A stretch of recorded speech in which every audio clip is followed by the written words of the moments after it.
bienvenue en Terre d'Avenir. On part aujourd'hui à Évry où on va retrouver le premier dispositif de télémédecine, la première cabine de téléconsultation du département.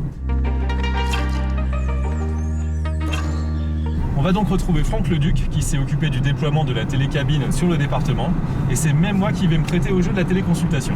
C'est parti!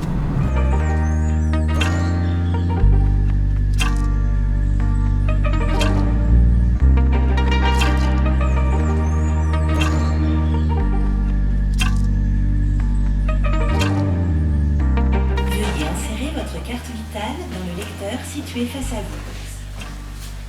Vous pouvez maintenant récupérer votre carte vitale. Veuillez patienter pendant que le professionnel de santé se connecte. Docteur Guillouet, vous m'entendez bien? Oui, très bien, merci. Vous me voyez bien aussi? Oui, aussi, ouais.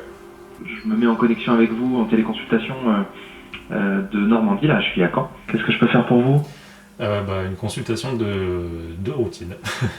D'accord. Eh bien, écoutez, ce que je vous propose, c'est de commencer éventuellement par vous peser, vous mesurer. Je vais vous demander de vous mettre debout sur les marques qui sont au sol. Vous allez regarder droit devant vous. Vous allez entendre une petite musique qui indique en fait le démarrage de la mesure.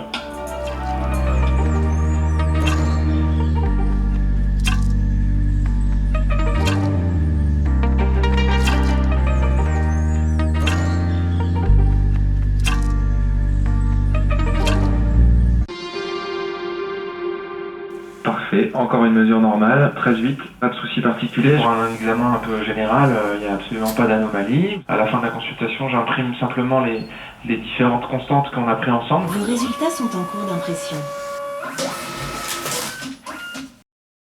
Ce genre de téléconsultation, est-ce que pour vous ça change beaucoup par rapport à une consultation classique? Déjà, on a une grande partie de l'idée diagnostique, de l'idée du problème de santé du patient, rien qu'à l'interrogatoire.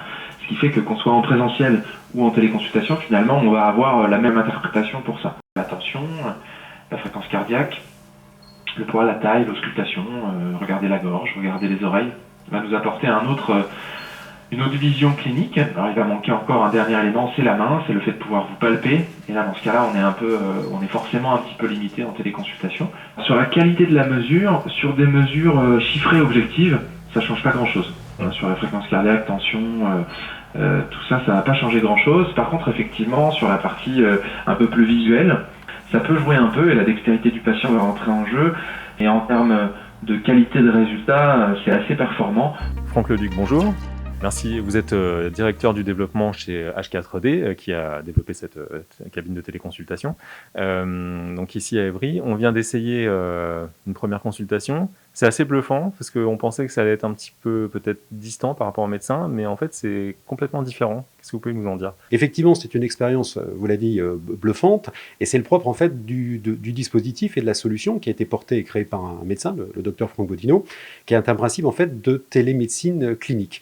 Parce qu'on est, et c'est l'expérience que vous venez de vivre, dans un rapport de consultation médicale à distance à part entière, à partir de deux éléments. La possibilité de le réaliser dans un espace de confidentialité, ce qui explique effectivement la cabine, qui permet de réaliser ce qu'on appelle l'interrogatoire, donc le rapport de dialogue entre le médecin et le patient privilégié. Et le deuxième élément, vous l'avez vu, au travers des dispositifs médicaux qui sont installés à l'intérieur de la cabine, la possibilité de réaliser un examen clinique en temps réel avec des données fiables et reproductibles. À qui ça s'adresse, cette télécabine? Mais en fait, ça s'adresse à tous. Voilà, le conseil départemental de l'Essonne a souhaité porter cette solution dans le cadre de son schéma départemental de santé, dans la lutte qu'il a engagée maintenant depuis plusieurs années contre les déserts médicaux, et pour apporter une des solutions, parce que c'est une des solutions parmi d'autres, pour apporter une réponse à la démographie médicale déclinante sur le territoire, puisque l'objectif, et notamment dans la période de crise sanitaire, c'est de pouvoir assurer la continuité des soins, plus exactement, sur des pathologies courantes et des pathologies chroniques. On vient utiliser le dispositif lorsque on est essonien, on n'a pas de médecin traitant. Il faut savoir qu'en France, c'est 10 à 12% de la population qui n'ont pas de médecin traitant.